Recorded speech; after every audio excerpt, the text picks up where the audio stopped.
Hello hi. तर आजचा भाग खूपच जास्त रोमॅन्टिक पण आहे आणि फुल ड्रामा आहे. त्यामुळं आजचा भाग शेवटपर्यंत बघा आणि कथा आवडल्यास लाईक करा, शेअर करा, कमेंट करा आणि नवीन असाल तर सबस्क्राईब नक्की करा आणि बेल आयकॉन दाबायला अजिबात विसरू नका.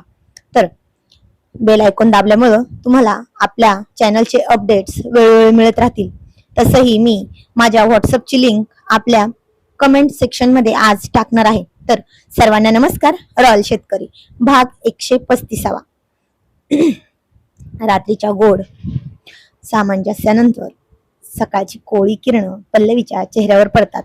तिने डॉक्टर रोहितने दिलेला तो सुंदर नाईट गाऊन घातला होता. डॉक्टर रोहित बाजूला बसून प्रेमाने तिच्याकडेच बघत असतो. डॉक्टर रोहित म्हणाला, तिच्या गालाला स्पर्श करत म्हणाला, गुड मॉर्निंग माय स्वीट हार्ट. काल झोप शांत लागली ना, की स्वप्नातही मी भांडीच घासत होतो ग. पल्लवी जरा लाजत आणि डोळे उघडून म्हणाले, गुड मॉर्निंग बेबी. स्वप्नात तुम्ही भांडी नाही घासत तर माझ्यासाठी गरम चहा बनवून आणला होता हो. पण इथे तर तुम्ही फक्त ऑब्झर्वेशन करताना बसलायत असं दिसतंय मला. असं म्हणून दोघेही हसले आणि डॉक्टर रोहित म्हणाला, हुकुम सरकार. चहा काय, आज तर अख्खा ब्रेकफास्ट बेडवर हजर होईल. तू फक्त सांग, आज तुझा मूड कसा आहे? साधी सुधी उपीट पोहे की पुन्हा एक काहीतरी एकदा सर्जिकल ट्राय करायचं आहे? पल्लवी हसून त्याला उशी मारत म्हणते, नको रे बाबा, तुमचं ते सायन्स पोटात गेलं की मला लॅब मध्ये असल्यासारखं वाटतंय. आज मी बनवते, तुम्ही जावई आहात ना या घरचे, तसंही किचन मध्ये नाही यायचं. आणि आता पल्लवी किचन मध्ये आवरावरत करत होती आणि डॉक्टर रोहित तिला मागून मिठी मारण्याचा प्रयत्न करतो. तर ती त्याच्या हातावर फटका मारत म्हणते, हो रोहित सोडा ना, आई बघेल ना. आणि काम आवरायचं सोडून हे काय चाललंय तुमचं? डॉक्टर रोहित म्हणाला, अगं तुझी आई तर फिरायला गेली ना, आणि आता तर मी तुला साडी पण दिली. कालचा तो सुरेखा मॅटर पण क्लोज झाला ना, मग आता थोडं रोमॅन्टिक व्हायला काय हरकत आहे ग? पल्लवी म्हणाली, हरकत काहीच नाहीये, पण तो बघा तुमचा फोन मगाशी 5 वेळा वाजलाय. नक्कीच हॉस्पिटलमधून कोणाचा तरी इमर्जन्सीचा निरोप असेल, जा घ्या. आणि डॉक्टर रोहित वैतागून फोन उचलतो. हॅलो, हा बोला, काय? पण आज तर माझा ऑफ होता ना. ओके ओके, केस क्रिटिकल आहे का? ठीक आहे, मी अर्ध्या तासातच पोहोचतो. रोहित फोन ठेवतो आणि चेहरा पाडून पल्लवीकडे बघत म्हणतो, बेबी जावं लागेल यार. पल्लवी स्मित हास्य करत म्हणते, काय झालं डॉक्टर? पुन्हा एकदा पेशंट तुम्हाला माझ्या तावडीतून पळवून नेणार आहे ना? आणि नेलंच असेल ना?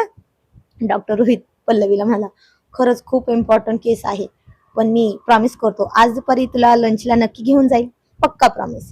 पल्लवी म्हणाली, तुमची ही प्रॉमिसची लिस्ट आता एवढी मोठी झाली आहे की त्यावर स्वतंत्र फाईल बनवावी लागेल मला. जा पटकन आवरा, मी तुमचा डब्बा भरून देते. आणि रोहित हॉस्पिटलमध्ये पोहोचतो. ओटीकडे जात असताना रोहित समोरून पुन्हा सुरेखा येते. यावेळी तिच्या डोळ्यांत राग आणि काहीतरी कारस्थान शिजत असल्याचा भाव असतो. सुरेखा म्हणते, डॉक्टर रोहित, कालच्या त्या थप्पडचा वळ अजूनही माझ्या मानावर आहे म्हटलं. तुम्हाला काय वाटलं, तुम्ही मला मारलं आणि मी शांत बसेल?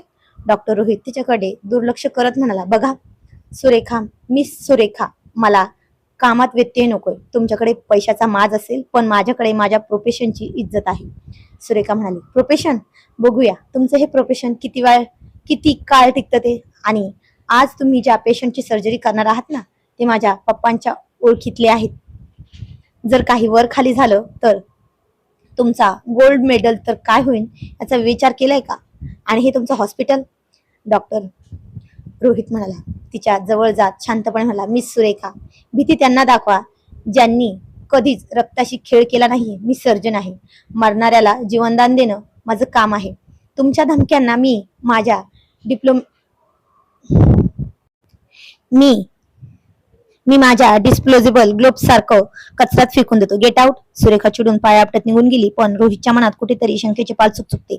बाहेर पल्लवीचा मेसेज येतो, नीट सर्जरी करा आणि वेळेवर घरी या, मी वाट बघते. तो मेसेज पाहून रोहितच्या चेहऱ्यावर हास्य येतं.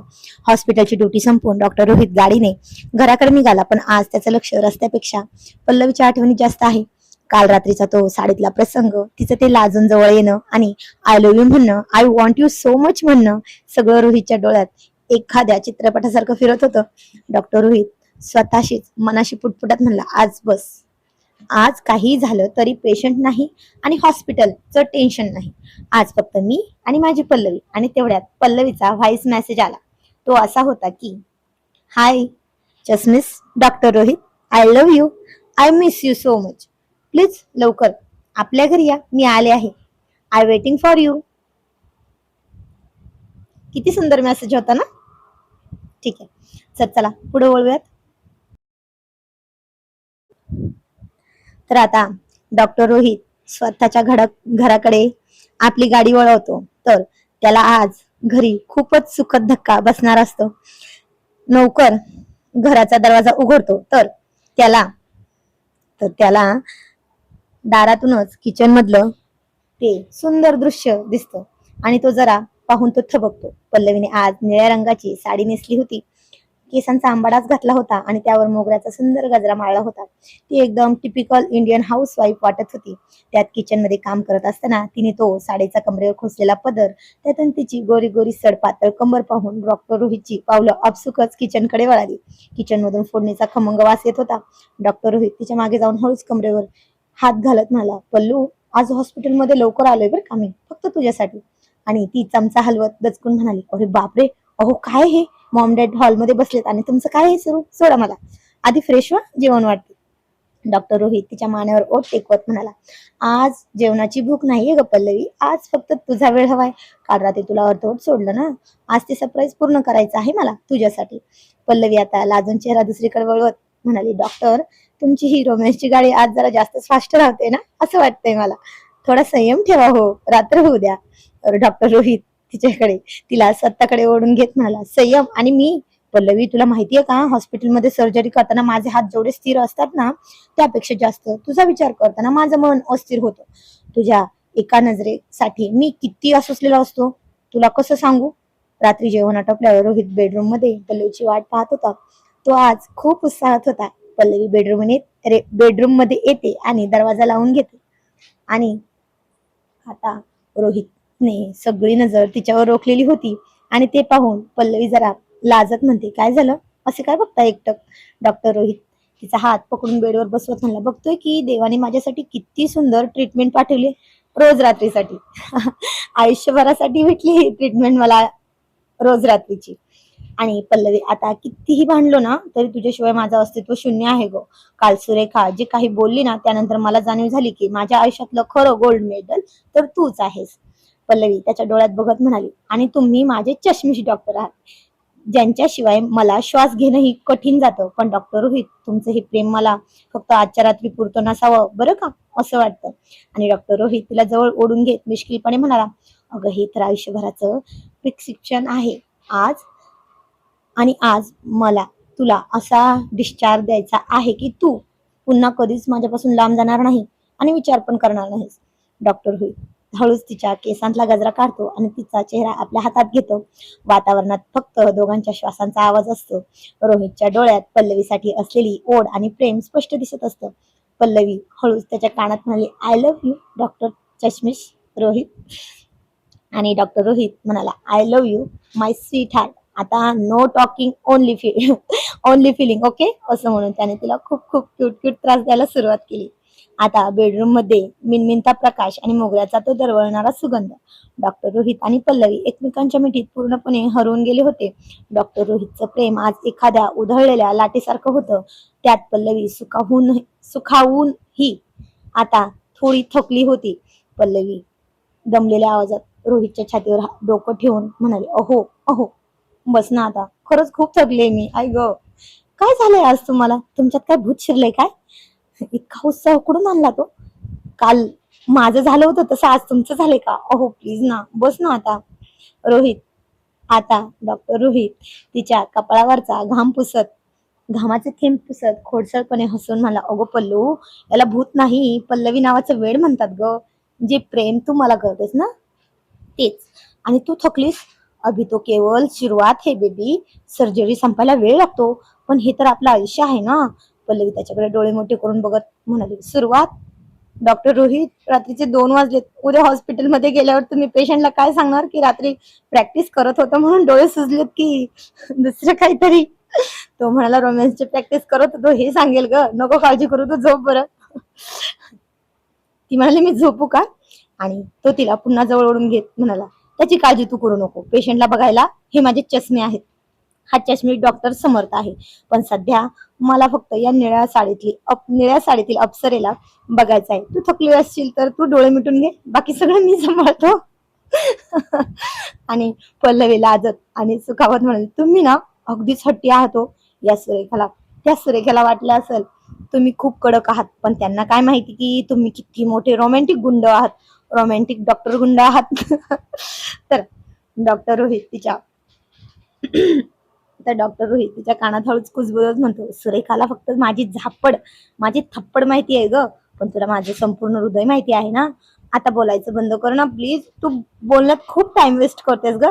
आणि हे जे मगाशी तू बस म्हणालीस ना, ते माझ्या डिस्क्रिप्शन मधील आजच्या रात्रीत नाहीये, कळलं का? आणि डॉक्टर रोहित पुन्हा एकदा पल्लवीला आपल्या कवेत घेतो.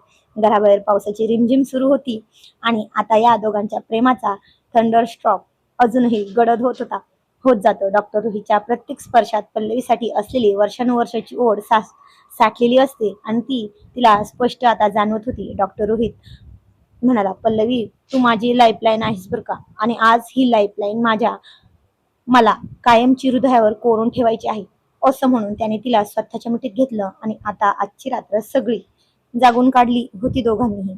पण आता तेवढ्यात त्यांच्या मध्ये विघ्न येणार नाही असं होणारच नाही. पहाटेची वेळ होती. रोहित आणि पल्लवी नुकतेच कुठे गाढ झोपले होते. तोच घराची बेल जोरात वाजली आणि वारंवार वाजू लागली. डॉक्टर रोहित दचकून उठतो आणि पल्लवीचेही डोळे अचानक उघडतात आणि ती चोळत सावरते. डॉक्टर पल्लवी म्हणाले, अहो इतक्या पहाटे कोण असेल हो? काही इमर्जन्सी तर नाही ना? डॉक्टर रोहित पटकन टी शर्ट चढवत म्हणला, तू थांब बघतो ना. आणि डॉक्टर रोहित धावत दरवाजा उघडतो तर समोर अतुल आणि शिवम उभे असतात. दोघांच्याही चेहऱ्यावरची भीती पाहून रोहितच्या काळजाचा ठोका चुकतो. शिवमचा श्वास फुगलेला असतो आणि अतुलचे डोळे पाणवलेले असतात. डॉक्टर रोहित म्हणाला, शिवम पाटील, अतुल काय झालं हो? तुम्ही दोघं इतक्या रात्री आणि असे घाबरलेले का? तर अतुल थरथरत्या आवाजात म्हणला, डॉक्टर रोहित, जान्हवीच्या पोटात खूप दुखायला लागले, तिला काहीच सहन होत नाहीये. शिवम म्हणाला डॉक्टर रोहितचा हात पकडत रडलेल्या स्वरात, डॉक्टर रोहित प्लीज काहीतरी करा ना यार. तुम्हाला तर माहिती आहे ना, 8 महिन्यांपूर्वी जेव्हा त्यांची डिलिव्हरी झाली होती तेव्हा तुम्ही स्पष्ट सांगितलं होते की पुन्हा आई होऊ शकणार नाही. मग आज अचानक हे काय होतंय सगळं? तिला खूप कळा येत आहेत वहिनीला. इतक्यात पल्लवी तिथे येते आणि ते ऐकून ती सुद्धा सुन्न होते. पल्लवी म्हणाली, काय? पण जान्हवीची तर सर्जरी खूप क्रिटिकल होती ना, मग आता इतक्या महिन्यांनी अचानक असं दुखणं? शिवम, तुम्ही तिला आणलंय की घरीच ठेवून आलात? पल्लवीने विचारलं. आणि शिवम म्हणाला, त्या खाली गाडीत आहेत पल्लवी, त्यांना चालताही येत नाहीये, आम्हाला काही सुचलं नाही म्हणून आम्ही थेट तुमच्याकडे धाव घेतली. डॉक्टर रोहित क्षणभर गंभीर होत म्हणाला, शिवम पाटील वेळ वाया घालू नका, त्यांना वर घेऊन या. पल्लवी म्हणाली, तू पटकन बेड तयार कर आणि फर्स्ट एड किट काढ, हे प्रकरण साधं नाहीये. अतुल आणि शिवम धावत खाली जातात आणि जान्हवीला उचलून घेऊन येतात. प्रिया जान्हवी काळाने निवळत होती आणि तिचा चेहरा पांढरा फटक पडला होता आणि डॉक्टर रोहित तिला बेडवर झोपवून चेक करत होता. पल्लवी तिला आधार देत होती आणि जान्हवी पल्लवीचा हात दाबून धरत म्हणाली, पल्लू खूप दुखतंय ग, खूप त्रास होतोय. डॉक्टर रोहित तिच्या पोटाला स्पर्श करत आणि चिंतेत म्हणाला, अतुल डिलिव्हरी नंतरच्या ज्या रिपोर्ट काही राहिलं होतं का? कारण ते पेन साधं नाहीये, हे कॉम्प्लिकेशन खूप जास्त आहे. शिवम आता अगदी होऊन म्हणाला, आम्हाला काहीच माहित नाही डॉक्टर. रोहित, तुम्ही सांगितलं होतं की पुन्हा आई होणार नाही, तो चॅप्टर क्लोज झालाय असं आम्हाला वाटलं होतं, पण आता हे काय नवीन संकट उभं राहिले अतुलच्या समोर? डॉक्टर रोहित शांतपणे पण ठामपणे म्हणाले, शिवम पाटील काळजी करू नका, मी आणि पल्लवी आहोत ना, पण आम्हाला खूप सावध राहावं लागणार आहे. तर त्या रिपोर्ट्स पण लागतील, तुम्ही रिपोर्ट्स घेऊन या. आणि आता आजचा भाग खूपच जबरदस्त होता. तर जान्हवीच्या अचानक उद्भवलेल्या दुखण्यामागे काय रहस्य आहे? डॉक्टरांचा तो जुना अहवाल चुकीचा होता की काहीतरी वेगळंच संकट आहे? डॉक्टर पल्लवी आणि डॉक्टर रोहित मिळून जान्हवीचा जीव वाचू शकतील का? आणि आता जान्हवीला कळेल की काय ती पुन्हा आई होणार नाही? तर आजचा भाग कसा वाटला ते कमेंटमध्ये नक्की सांगा. जाणून घेऊया पुढील कहाणी पुढील भागांमध्ये. आणि कमेंट बॉक्समध्ये माझ्या व्हॉट्सअपची लिंक टाकत आहे, सर्वांनी फॉलो करून घ्या म्हणजे आपल्याला नेहमीच संपर्कात राहता येईल. तर आजचा भाग कसा वाटला ते कमेंटमध्ये नक्की सांगा. धन्यवाद.